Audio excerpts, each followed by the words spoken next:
ಹೆಡ್ಲೈನ್ಸ್ನ ಪ್ರಾಯೋಜಕರು NBC bearings ದೀರ್ಘಾವಧಿ ಸ್ಪರ್ಧೆಗಾಗಿ ಸುದೀರ್ಘವಾಗಿ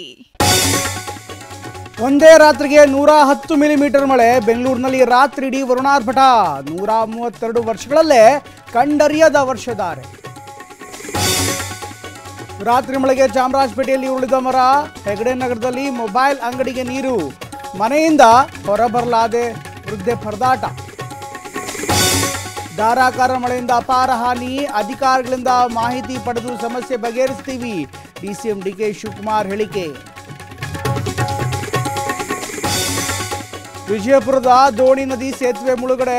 ಜಲಾವೃತವಾದ ಸೇತುವೆ ಮೇಲೆ ವಾಹನಗಳ ಸಂಚಾರ. ಚಿತ್ರದುರ್ಗ ಅಂಡರ್ಪಾಸ್ನಲ್ಲಿ ನೀರು. ನಾಳೆ ಲೋಕಸಭಾ ಚುನಾವಣೆಯ ನಿಮ್ಮ ತೀರ್ಪು. ಜನಾದೇಶದ ಬಗ್ಗೆ TV9 ನಲ್ಲಿ ನಿರಂತರ ವರದಿ. ಬೆಳಗ್ಗೆ 6 ಗಂಟೆಯಿಂದಲೇ ಕ್ಷಣ ಕ್ಷಣದ ಮಾಹಿತಿ.